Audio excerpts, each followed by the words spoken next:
법문 되시는 모든 분들이 재앙은 소멸하고 소원은 성취해서 부처님 전에 복 많이 지으시기를 바론드립니다. 제가 BTN에서 5년이라는 세월을 계속 처음에는 생활 속의 건강경, 또 그 다음에는 건강한 사회인이 되는 건강경, 이런 식으로 말씀을 드렸습니다. 그런데 이게 참 부처님이 건강경 해설하는 뜻은 건강한 사회인, 즉 인재가 되는 길 또는 행복해지는 길, 이런 것만 가르치셨을까? 좀 더 부처님의 우리에게 건강경 해설하신 그 목적이 무엇일까? 가장 밝으셨을 때 건강경을 해설하셨다는 이 건강경 속에 서가열의 메시지는 무엇일까? 이것을 곰곰이 생각하다가 요번이 이제 새로운 제목으로 처음 시작하는 겁니다. 이게 부처님이 생활 속의 건강경을 설하시는 부처님, 또 건강한 사회인이 되는 건강경을 설하시는 부처님은 아직도 우리한테 멀리 떨어져 있는 느낌이 듭니다. 부처님이 이렇게 우리한테 먼 존재일까? 결코 그렇지 않다고 생각합니다. 어떤 자기 개발서에서 본 적이 있습니다. 이 참나라는 것은 우리하고 멀리 떨어져 있는 존재가 아니다. 호흡보다도 더 밀착되어 있고 손발보다도 더 가까운 것이 참나다. 이런 자기 개발서의 구절을 보고 참 지혜로운 사람이다라고 생각을 했고, 바로 부처님은 손발보다도 더 우리하고 가까이 있고 호흡보다도 더 밀착된 그런 존재가 바로 부처님이 아닐까, 이렇게 생각을 했습니다. 생각해 보니까 그게 맞는 것 같아요. 즉 이제 구세주라는 단어를 이제 기독교 또는 가톨릭에서는 예수 그리스도를 구세주라고 얘기합니다. 이 세상을 구원해 준다라는 그런 뜻이 포함되어 있습니다. 근데 제가 지금까지 해설했던 그 건강경 속에는 곧 재앙을 소멸하고 소원을 성취하는 그런 내용, 그런 부처님, 또 건강한 사회인이 되는 부처님, 즉 이제 부처님이 이런 말씀을 하셨어요. 난 훌륭한 의사와 같아서 중생의 각종 병을 알고 병의 원인이 무엇인지를 알아서 약을 처방을 드리는 의사와도 같다. 그렇지만 그 약을 먹고 안 먹고는 중생의 뜻에 달린 것이다. 먹어서 병을 고치거라. 이제 이런 훌륭한 의사, 훌륭한 선생님으로서만 부처님을 생각했습니다. 근데 훌륭한 의사, 훌륭한 부처님은 나를 구원해 준다는 것과는 거리가 멀어요. 약을 먹고 안 먹고는 너희들이 택할 목이다. 약을 안 먹는다고 해서 그건 내 책임 아니다. 어때요? 좀 냉정하고 우리하고 좀 거리감 있는 것이 느껴지는 것을 느꼈습니다. 과연 부처님은 그런 분일까? 근데 제가 공부를 해보니까 부처님 그런 분 같지가 않아요. 부처님은 어느 때 재앙을 당했더라도 그 재앙에서 벗어나게 해주시고, 어느 어둠 속에서 신음에 살더라도 그것을 한달음에 달려와서, 먼 훗날 달려오는 게 아니에요. 잠시 있다 달려오는 게 아니에요. 바로 즉시에 달려올 수 있는 이러한 따뜻하고 자비롭고 위대하고 그런 초능력을 가진 분이 부처님이 아닐까, 이런 생각을 자꾸 하게 됐고, 그런 식으로 건강경을 해설해야 되겠다, 이렇게 생각하게 됐습니다. 이제 그것이 요번에 이제 새로 건강경의 이제 제목을 이제 새로운 그런 뜻이 담긴 제목을 삼아서 건강경을 강의해야 되겠다, 이렇게 마음을 먹었던 겁니다. 그래서 거기에 걸맞는 제목을 붙이려는 게 참 어려워요. 그래서 이번에는 이 재앙을 축복으로 만드는 건강경 해설이라고 붙여봤습니다. 근데 요렇게도 또 정확히 얘기하면 이렇게 됩니다. 재앙이 곧 축복임을 알게 하는 건강경. 요렇게 하면 좀 더 실감이 납니다. 또 재앙이란 말이 상당히 구체적이지 않습니다. 아주 두루뭉실 포괄적인 뜻을 포함하고 있어서 정확히 얘기한다면 재앙 속에서는 어둠이라는 뜻도 포함되어 있고 밝음이라는 뜻도 포함되어 있습니다. 모든 불쾌감은 다 재앙에 속합니다. 이 불쾌감이 왔을 때 부처님한테 빌고 또 빌고 1시간을 정진을 하고 이렇게 해서 나아진다면 부처님은 나한테 너무나 멀리 떨어져 있습니다. 그런 재앙이 닥쳤을 때 바로 어떻게 좀 살려, 내가 부모라면 아가가 자기 자식이 고통에 당했을 때 능력 있는 부모라면 당장 고쳐주지, 먼 훗날 잠시 후에 이렇게 하지 않거든요. 근데 부처님 그만큼 자비심이 있다라는 것을 저는 금강경 공부하면서 느끼게 됐습니다. 그런 재앙을 축복으로 그것도 아주 빨리 빠른 시일 내에 곧 해결사 역할을 해주시는 부처님이다. 이렇게 생각이 됐고 거기에 알맞는 제목을 붙이자는 게 이렇게 됐지만은 제목이 이렇게 붙였지만 참 뜻은 사실은 손발보다도 가깝고 호흡보다도 밀착된 대자대비하신 재앙을 축복으로 만들어주는 부처님. 좀 길지만 그게 이제 정확한 표현이다. 근데 그러면 금강경 1번부터 32번까지 그런 위대하시고 자비로우신 부처님의 법칙이 담겨 있느냐? 담겨 있는 것 같아요. 그래서 그런 식으로 해설할 수 있을 것 같아요. 그래서 이번부터 언제 끝날지 모릅니다. 이제는 좀 더 실감나는 부처님, 살아있는 부처님, 손발보다도 가깝고 호흡보다도 밀착된 부처님의 참뜻을 강의하는 금강경 시간으로 이렇게 정해봤고 그렇게 해야 우리도 좀 더 신심발심할 수가 있을 뿐만 아니라 그것을 응용해서 건강해지는 것은 물론이지만은 당적 위급한 경우에 당장 거기서 벗어날 수 있는 그런 가르침을 실행을 해서 밝고 명랑한 생활을 하고 드디어는 밝아지게끔 될 수 있게 될 것이다. 이런 생각을 지금 해봅니다. 그런데 그러려면은 우선 부처님에 대한 정의를 새롭게 해야 돼요. 우리 금강경 1번에 어떻게 표현이 됐느냐면 여시야문 하사오니 일시에 불이제 사위국. 이제 불이라는 단어가 나옵니다. 이 불이라는 단어를 갖고 해석을 여러 가지로 해석을 합니다. 이것을 대개 우리나라에서는 각자로 해석을 해요. 각자 깨달은 분.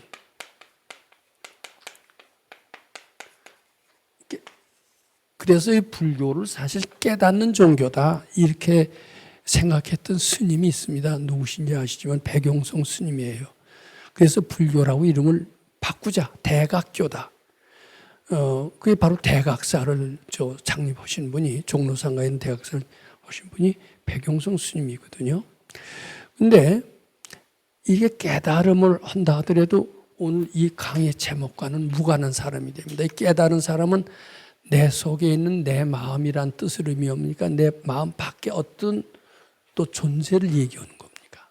깨달은 사람은 내 마음 밖이라는 것을 우리는 생각할 수밖에 없어요. 근데 이렇게 되면은 부처님은 나한테 멀리 떨어져 있습니다.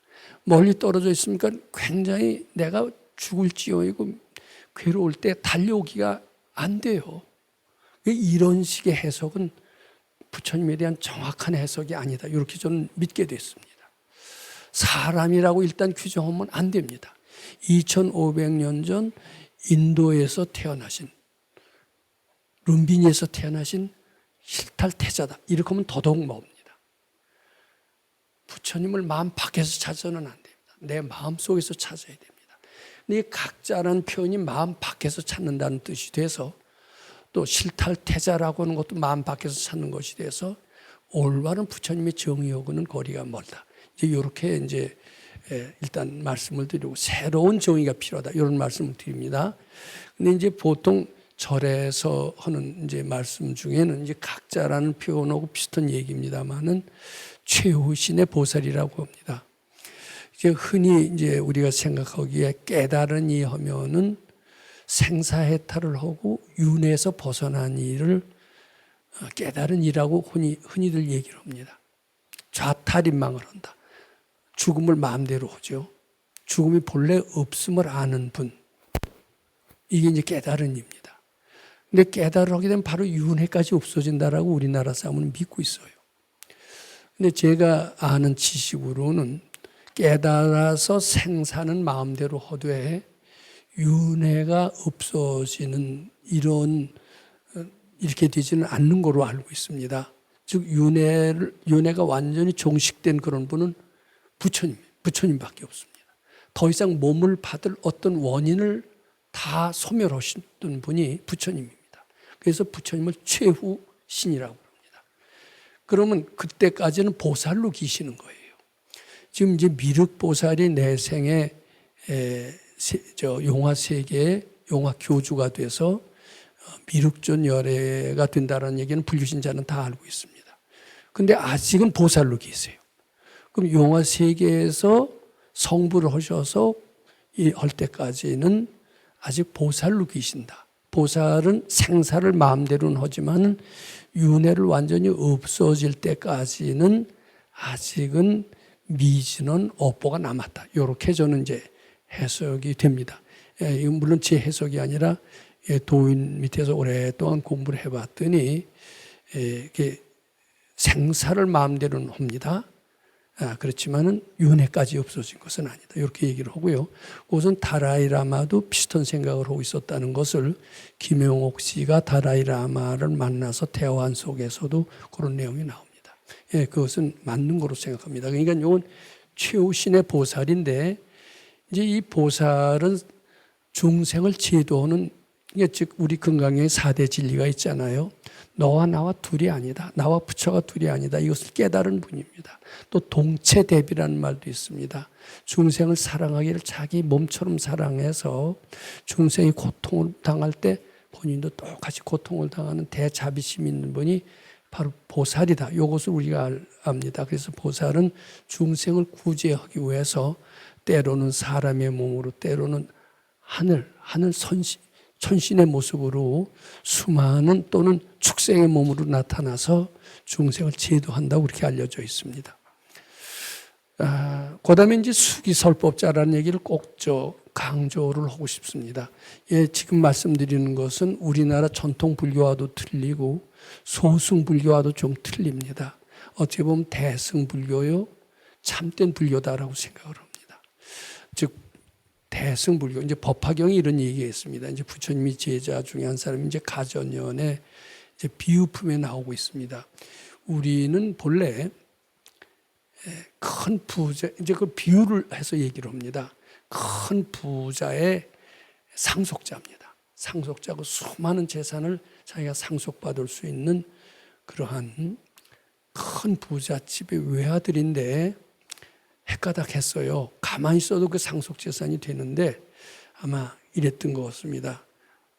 아직은 아버지 걸로 돼 있어요. 근데 아버지가 돌아가셔야 이제 그 재산이 자기한테 옵니다. 근데 그 재산을 자기가 빨리 갖고 쓰고 싶어요. 아직은 자기한테 권리가 없어요. 그러니까 이제 정신이 헷가닥해서 아버지 저한테 재산을 주십시오. 저는 독립하겠습니다. 뭐 이렇게 하고서 이제 재산을 갖고 뛰쳐나간 겁니다. 뛰쳐나갔는데 이제 말하자면 그 탕자의 삶이 되는 겁니다. 그래갖고선 자기가 번 게 아니니까 쉽게 쓰죠. 다 해서 아주 거지가 됐어요. 거지가 됐는데 이제 아버지한테 찾아갈 용기도 없습니다. 아버지한테 그대로 있었으면은 참 난 행복하게 거부로 잘 살 텐데 참 내가 이렇게 헷가닥해서 나온 게 참 후회스럽다. 이제 그러다가 이제 자기 아버지 집 근처까지 한 50년의 세월이 흘렀다고 이제 경전에 그렇게 써 있습니다. 그러니까 아버지 집도 어디 갔는지 팔렸는지 더 좋은 집이 졌는지 그렇게 됐겠죠. 그래 갖고서는 어느 집에 왔는데 정말 생전 처음 보는 으리으리한 집한테 왔는데 그 아버지는 그걸 알아보는 거예요. 몇십 년 전에 50년 전에 나를 버리고 간 저 녀석이 근데 그 아버지는 이 재산, 나는 곧 죽는데 이 많은 재산을 물려줄 사람도 없는데 내가 죽으면 이 재산 다 나라에 뺏기는데 그 녀석은 돌아오지도 않고 일구월심 기다리고 있는데 저기서 웬 기웃기웃 녀석을 보니까 자기 아들인 거예요. 굉장히 반가워서 쫓아가서 야, 너 아무개 아니냐? 그리고 이제 불러들여서 얘기를 하려고 그래요. 너 이제 반갑다. 너 이 수많은 재산을 내가 물려주려고 하는데 널 기다리고 있었다. 이러니까 이게 이제 그동안 복을 짓고 좀 아버님 공경심이 있었다면 놀라지 않을 텐데 원체 방탕한 생활을 하니까 그런 얘기가 자기한테 당치 않는 거예요. 그래갖고선 기겁을 해서 주랭랑을 칩니다. 야, 제가 참 복을 줄래도 복 받을 자질이 못 되니까 도망가는구나. 아버지는 딱하게 생각을 했습니다. 쟤는 아직 받을 복이 모자란다. 이제 그래갖고선 변장을 해요. 그래갖고선 찾아가서, 그래, 너 지금 배고프고 춥고 힘들지. 그게 취직시켜 줄게. 취직도 좋은데 시켜준다 그러면 감당을 못 해요. 아주 하찮은 일, 똥고름 치는 일부터 시킵니다. 그것만 줘도 감지덕지예요. 감히 수천억의 재산, 이런 것은 주어도 감당을 못 하는 겁니다. 참고로 이런 얘기를 좀 한번 말씀드리고 싶습니다. 우리 백 선생님께서 우리들한테 어느 제자한테 이런 얘기를 했대요. 이게 도인이 실제로 있을 수가 있는가 봐요. 내가 너한테 당장 도통의 세계를 구경시켜 줄 수가 있다. 근데 왜 도통의 세계를 구경시켜 주지 못하느냐? 너는 그 도통의 세계를 한번 구경하고 나면 너무나 황홀하고 위대하고 그래서 나머지 도통의 세계를 구경하고 나면 바로 죽을 것이다. 그래서 너한테는 네가 도통의 세계를 구경하고 싶다고 그러지만 네가 도저히 감당하지 못하기 때문에 그걸 구경시켜 주지 못하는 것이다. 이런 얘기 실제로 하신 적이 있습니다. 저는 그게 맞는 것 같아요. 즉 그 탕자한테는 수많은 재산을 물려준다고 그러는데 감당을 못해요. 우리는 지금 복권 타기를 바라는 사람이 있습니다. 하루 한 끼 먹기도 어려운 우리한테 복권 타기를 바래요. 수십억, 로또 복권 20억입니다. 20억을 만약에 탔다고 가정을 하죠. 이제 부자가 될 것 같아요. 그 쓰는 방법을 몰라요. 원체 거지였기 때문에. 흥청망청 쓰다가 전 복권 탄 사람이 통계를 조사해 봤더니 한 사람도 부자가 된 사람이 없었다. 이런 통계를 제가 봤습니다. 그러니까 이제 이 아버지가 얘는 많은 돈을 줘도 안 된다. 그러니까 이제 똥고름 치는 아주 친한 일부터 시키면서 월급을 주고 그러니까 차츰차츰 그거에 만족을 하다가 좀 나아지니까 뜻이 좀 커졌어요. 그래, 그보다 좀 나은 일을 시키고 나은 일을 시키다가 이제 월급을 많이 줬던 겁니다. 그리고서 이제 수많은 재산을 다 물려줘도 감당할 정도로 역량이 커질 때까지 기다리는 겁니다. 그 정도에 맞게끔 설법을 하는 겁니다. 그 정도의 그 사람이 역량, 받아들일 역량에 따라서 재산도 역량에 감당할 만한 재산을 주고 설법도 거기에 감당할 만한 재산을 주는 그런 설법을 하는 거죠. 그것을 수기설법이라고 합니다. 그 사람이 큰 게. 그래갖고서 차츰차츰 크게 재산이 크게 온 뒤에 다 이제 전 재산 수천억 달러도 넘겠죠. 수조 달러도 넘겠죠.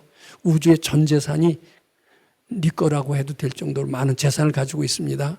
이제 그렇게 감당할 정도가 됐을 때 국왕석은 다 불러다 놓고서는 이제 선언을 합니다. 얘는 내 아들이고 내 유일한 상속자다.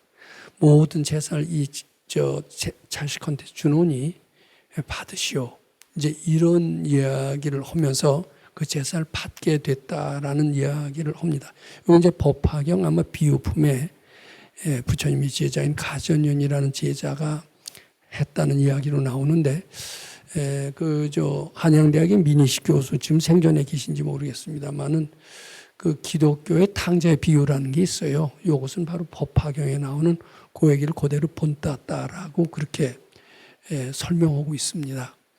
많은 기독교는 성경 최초교회는 전생도 있고 내생도 이걸 다 인정했다고 그래요. 근데 그 뒤로 좀 진보적인 사람, 과격분자가 나와서 입맛에 안 맞는 것은 다 잘랐다라는 게 이제 민희식 교수의 얘기입니다. 즉 이렇게 수기설법을 해서 역량이 커졌을 때 모든 재산을 주게끔, 즉 한꺼번에 큰 아주 거창한 설법을 안 하세요. 이게 이제 부처님이 인간으로 오셔서 보물을 다 주실 수가 있어요. 근데 감당을 못 하는 거예요. 그리고 너무나 거창한 설법을 할 수 있어요. 그리고 당장 부처를 만들어 줄 수가 있어요. 부처님 세계를 구경시켜 줄 수가 있어요. 근데 내가 아까 얘기한 대로 부처님 세계를 보여주고 만들어주면은 감당을 못하니까 황홀해서 죽어버린다면 그렇게 안 해요. 쉬운 설법부터 하는 겁니다. 제가 항상 반보를 앞질러서 간다라고 얘기를 했지만은 반보쯤 앞질러 가야 소화시킬 수 있는 능력이 되는 겁니다. 너무 거창한 설법을 해서는 감당을 못하는 거예요. 그런데 이 사람은 알고 보면 반보쯤 앞서갈 정도로 재산이 적은 사람이 아닙니다. 다 수많은 재산을 줄 수 있는 대역량이고 큰 그릇임에도 불구하고 내가 받아들일 그릇이 적으니까 조금씩 주어가면서 영향을 크게 줬다는 거예요. 자, 요것이 이제 사실은 큰 재산을 주는 게 목적이고 큰 재산을 준다는 것은 구원해 주는 것이 목적입니다. 구원해서 완전히 딴 사람을 만들어 주는 것이 목적이지만 처음부터 구원해서 부처님 세계를 딱 보여주면 감당 못하고 죽을 것 같으니까 스텝 바이 스텝으로 해서 그게 바로 수기설법을 해서 역량이 커질 때 구원을 해준다. 이런 뜻이 되니까 부처님의 본래 오신 뜻은 중생을 구제해주고 수많은 재산을 물려주고 어마어마한 그런 세계를 보여주고 상속시켜주는 그런 역할로 오신 것이다. 이렇게 일단 정의를 그렇게 바꿔야만이 여기에 걸맞는 해설을 할 수 있다. 이렇게 봐야 됩니다. 그냥 인간으로 딱 정의를 해놓고 금강경 해설을 하려고 그러면요. 위급할 때 정말 대자대비의 힘을 갖고 우리를 구원해주는 부처님이라는 생각을 하려고 할 수가 없습니다. 실생활에 신속하게 와서 해결사 역할을 해주는 부처님이라는 생각을 할 수가 없습니다. 손발보다도 가까운 부처님, 그리고 호흡보다도 밀착된 부처님, 이런 부처님이래야 우리가 항상 부처님을 절대로 알 수밖에 없습니다. 그런데 우리가 지금 부처님을 절대로 알지를 못해요.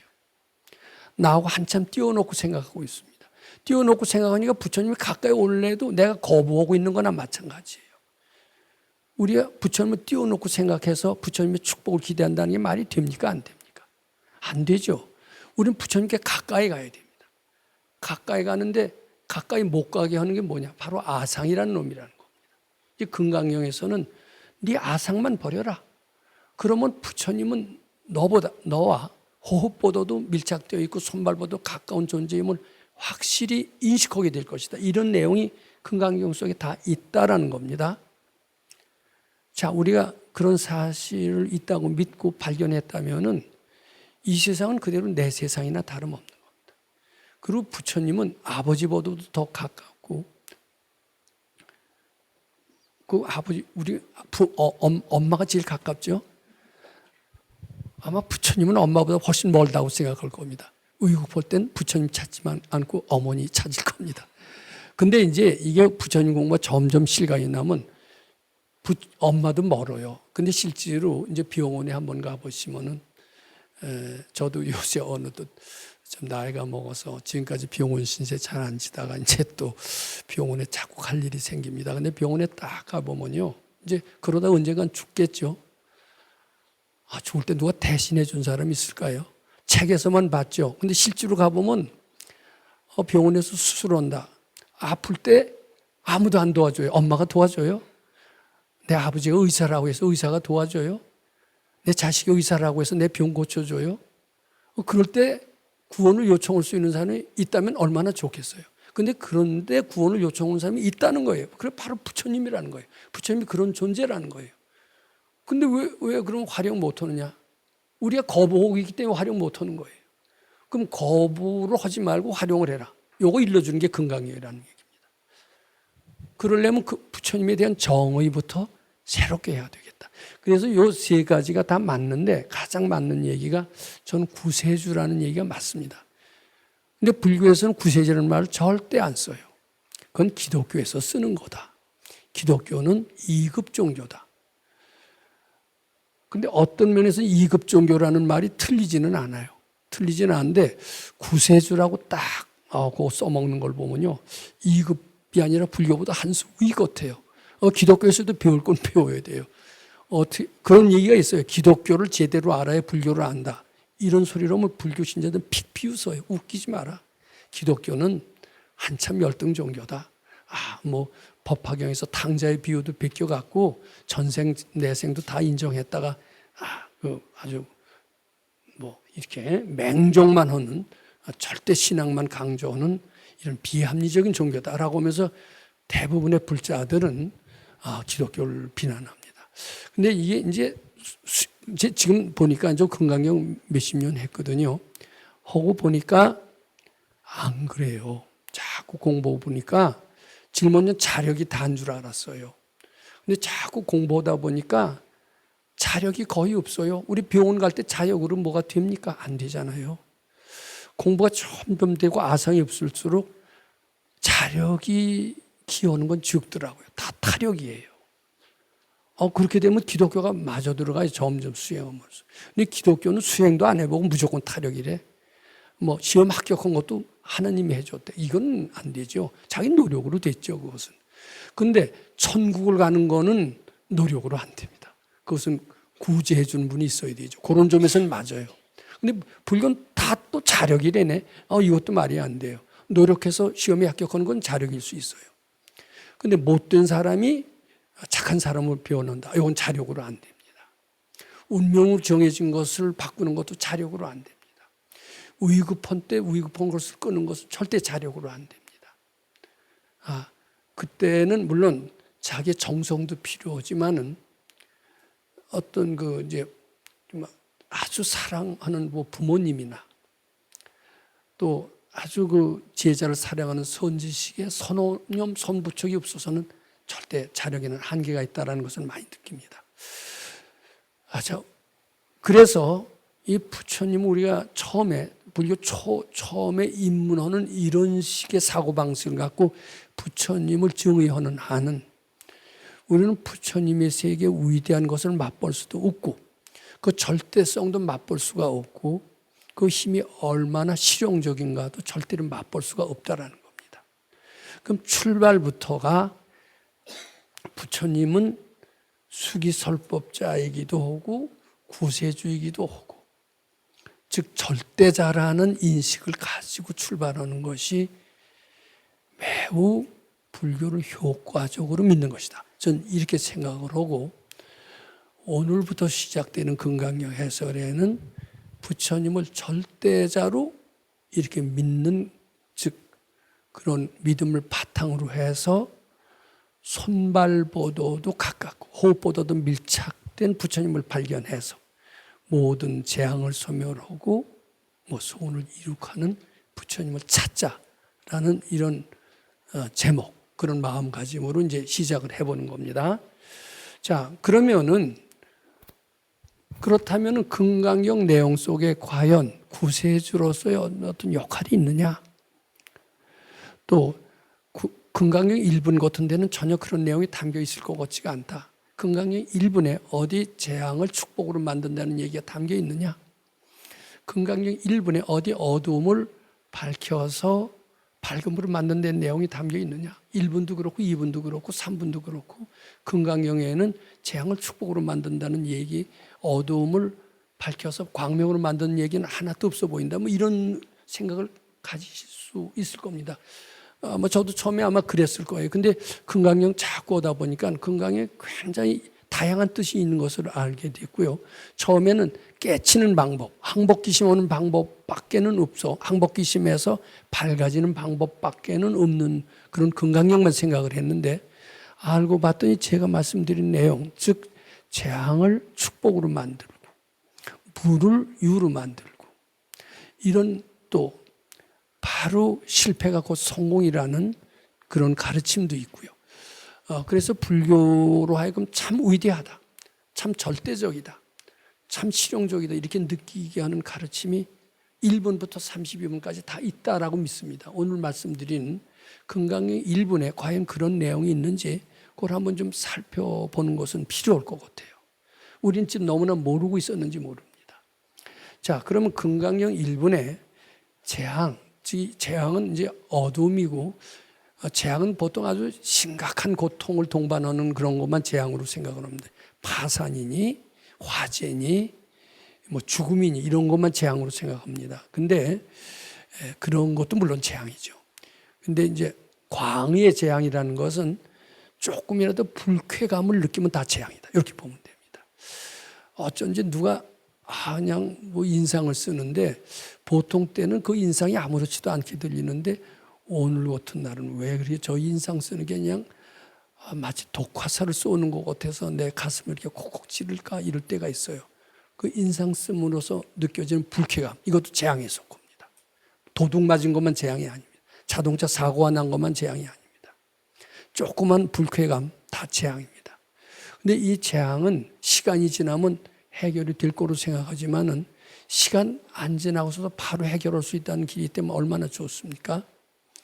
근데 바로 해결할 수 있는 길도 있는 것 같아요. 우리 그 길이 때문에 바로 그 길을 택하는 것이 좋겠죠. 자, 이제 그게 재앙의 뜻입니다. 이게 재앙이 생길 때는 우리 분별이 일어날 때, 즉 탐진치가 발동했을 때 어둠이 생기고 밝았던 지혜가 깜깜해지고 이렇게 되는 모양입니다. 불쾌감은 많이 느끼게 됩니다. 이제 이것을 축복으로 만드는 사례, 이제 1분 중에 이제 이것이 있다라고 저는 일단 말씀드립니다. 자, 우선 가나다라 이제 네 가지를 들었는데, 근데 우선 요게 저 기독교 쪽에는 그런 그 얘기들이 또 천주교 쪽에서도 그런 얘기들이 많이 나옵니다. 특히 구세주로 이제 그네들은 예수 그리스도를 구세주라는 식으로 표현합니다. 보통 인간이 아닌 천주 하느님의 이제 아들이라고 독생자라고 얘기를 하잖아요. 인간이 아니죠, 그것은. 근데 인간으로 오셨다라고 얘기를 합니다. 인간으로 오셨으니까 축하해야 될 일이다라고 얘기를 합니다. 그래서 저는 이제 기독교 쪽에 가톨릭에서는 성가라고 그리고 기독교는 또 찬송가라고 그래요. 거기도 뭐 똑같은 예수님의 가르침을 믿는데 뭐 틀립니다. 밑으로 내려왔을 때. 이제 그걸 보면은 특히 인간으로 오셨다. 이것은 굉장히 축하할 일이다라고 얘기를 합니다. 저는 똑같이 생각합니다. 서가열애께서 2500년 전에 지금은 네팔령입니다. 그때는 아마 인도 땅이었던가 보죠. 룸비니에서 태어나신 것은 굉장히 축하할 일이다라고 생각합니다. 그 인간으로 오신 것은 그냥 훌륭한 의사, 훌륭한 선생으로 오신 게 아닙니다. 우리를 구원해 주러 오신 구세주로서 오셨다 이렇게 생각을 합니다. 그 인간이 아닙니다. 본래 신이었어요. 신이었는데 인간의 모습을 일부러 구제해 주기 위해서 인간의 모습으로 오신 것 뿐입니다. 우리가 그렇게 알아야 됩니다. 그래야 그의 위대성이 더 빛나는 겁니다. 그의 인격이 더 숭고해 보이게 되는 겁니다. 인간으로 오신 것은 이 지구상에 수많은 어둠을 다 물려줄 희망 등대와 같은 역할을 해서 우리들한테 참 어떤 난관에 봉착했어도 희망과 용기를 주신다는 점에서 굉장히 축하해야 될 만한 일이다 이렇게 생각을 합니다. 그냥 인간이라고 그러면 축하한 게 아니에요. 훌륭하신 성인이 천년마다 한 번씩 나는 성인인데 그의 가르침을 하기 위해서 부지런히 쫓아가자. 이렇게 부지런히 인도로 달려가자. 지금 티베트 사람들은 죽음을 무릅쓰고 다라이람을 만나려고 다람살라로 갑니다. 거기 있는 다람살라에 있는 다라이람은 너무나 먼 데 있어요. 거기 구세주는 너무나 먼 데 있어요. 근데 구세주가 먼 데 있을까요? 자, 요건 우리 잘 생각해 봐야 됩니다. 그래서 이거 인간으로 모습으로 오신 것, 이것은 굉장히 축하할 만한 일입니다. 어둠을 밝히는 횃불과 똑같다 이렇게 생각을 합니다. 저는 우리 여기 계신 백 박사님의 금강산 제자를 알고 있습니다. 일제시대는 참 암흑기였다고 그럽니다. 대학을 나와도 취직할 데가 없었던 것 같아요. 그리고 나라를 잃어버렸으니까 참 굉장히 아주 아무런 시기였다는 얘기를 많이 합니다. 그때 백 박사님 제자 중에 한 분은 백 박사님은 마치 아무런 암흑 속에서 태양과 같은 존재였다고 그럽니다. 유일하게 희망과 용기를 주신 분이었다고 얘기를 합니다. 백 박사님이 해방되기 10년 전부터 해방될 것을 분명히 아시고 찾아오는 제자들한테 아마 희망과 용기를 주셨을 것 같습니다. 그렇다면 부처님의 탄생은 그 이상의 의미가 있는지도 모릅니다. 이 세상에서는 그 당시에 부처님이 태어났을 때 고통을 미워하는 방법, 또 행복해지는 방법, 밝아지는 방법을 아무도 안 가르쳐주는 암울한 시대였다라고 봐도 됩니다. 그 서가열애가 태어나면서 밝아지면서 모든 고난의 시대는 종식이 되었다. 이렇게 얘기할 수가 있습니다. 밝은 태양과 같이 어둠 속에서 밝은 태양같이 빛나기 때문에 어둠은 다 사라지는 시대로 변했습니다. 고통이 다 물러가는 시대로 변했습니다. 그리고 지혜롭고 능력 있는 사람들이 많이 배출할 수 있는 토대를 만드셨어요. 그러니까 그분은 바로 어때요? 재앙을 축복으로 만드신 위대하신 분이고, 그분이 인간으로 모습으로 오신 것은 대단히 축하해 줘야 될 일이다. 기독교의 찬송가의 내용처럼 인간으로 오셨네. 이것을 우리 기뻐해야 될 일입니다. 근데 우리는 초파일날 봉축 행사는 잘 하죠. 근데 그분이 인간으로 오셔서 우리를 구제해 줬다라는 그 고마움과 그 공경심은 어디도 찾아보기 좀 어렵지 않나 싶었어요.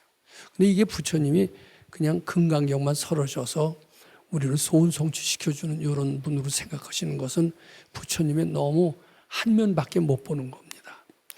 그분의 정말 깊은 그 지혜와 능력을 잘 살피시고 그의 그 숭고한 인격을 잘 생각한다면은 그분이야말로 정말 우리가 체루비업을 해서 공경해야 될 정도로 우리를 살려주시고 구원해 주시고 밝게 해주시는 이런 위대하신 분이다. 이렇게 느끼게 되고 그분 태어났다는 것만으로도 재앙을 축복으로 만드는 위대한 사례 중에 하나다. 이렇게 생각을 합니다.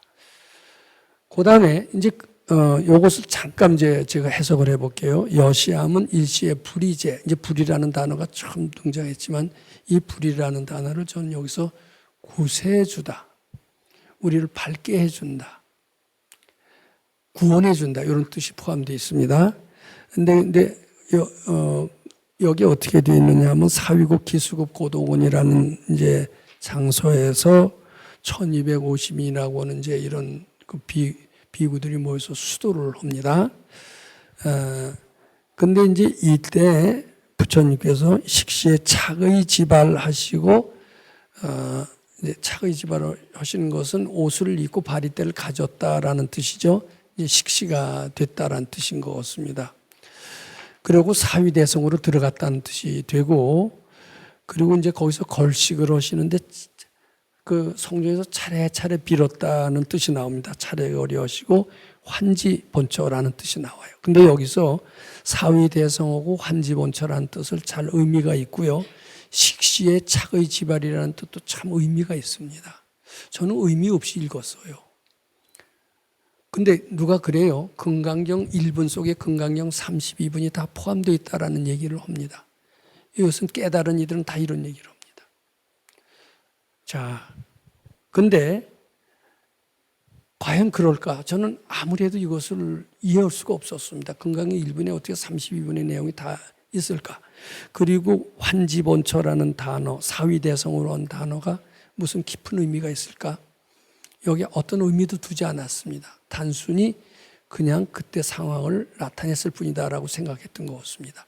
제가 너무 수업기간이 짧았던 것 같아요. 공부를 자꾸 하고 또 선배들이 그래요.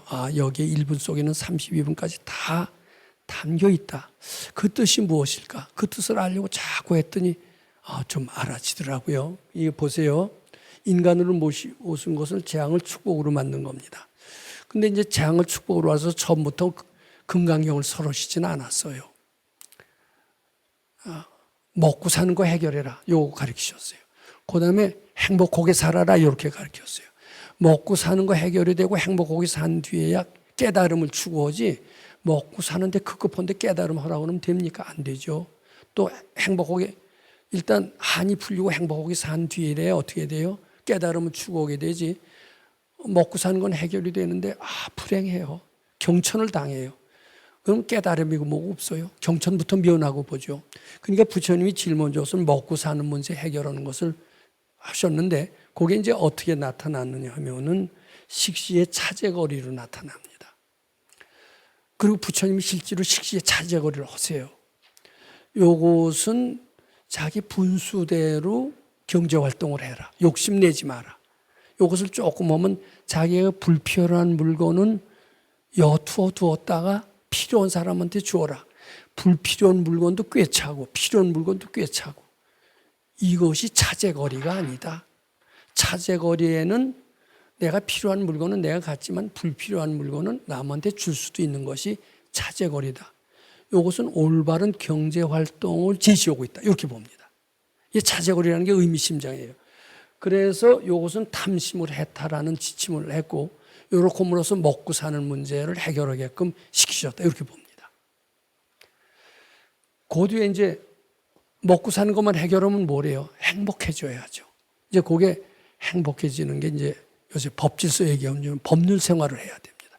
법률 생활을 나타내는 것이 착의 지발입니다.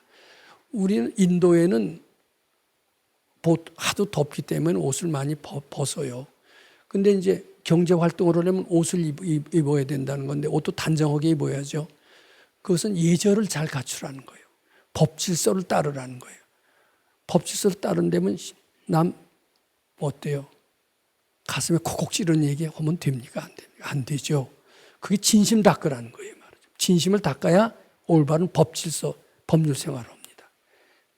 그것을 작의 지발로 옷을 입어라. 예절을 갖춰라. 지발, 기술을 배워라. 공짜로 먹으려고 하고 이러지 마라. 이렇게 해석을 합니다. 그렇게 하고 난 뒤에는 깨달음을 추구해라. 그게 뭐냐면 환지본처라고 합니다. 사위대성으로 들어가는 것은 경제활동하는 거고 경제활동하고 이제 행복하게 산 뒤에는 깨달음 구해야지. 그러니까 이 간단한 글귀 속에 이렇게 해야만이 빈곤해서 먹고 사는 거에 해결이 되니까 풍요로 바뀌어요. 이게 재앙을 축복으로 만든 겁니다. 불행한 삶에서 행복으로 바뀌어요. 요거 자기 지발이라는 말에 포함되어 있습니다. 요것도 재앙을 축복으로 바꾸는 한 예가 됩니다. 그 다음에 입사위대성해서 경제활동하다가 환지본처. 이제 정신생활을 하려고 환지본처입니다. 치심을 닦는 건데 요 금강의 1번의 탐진치를 닦는 것이 그대로 표현되어 있으면서 재앙을 축복으로 바꾸는 것을 의미하고 있습니다. 이 금강경 전체가 다 이렇게 되었다. 이렇게 느끼면서 부처님은 점점 우리한테 가까이 다가옵니다.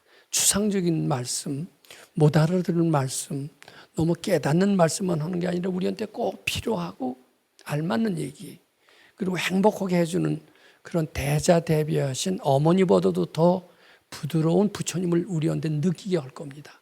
뭐 이런 식으로 오늘 요 다음부터 금강경 강의를 진행하도록 하겠습니다.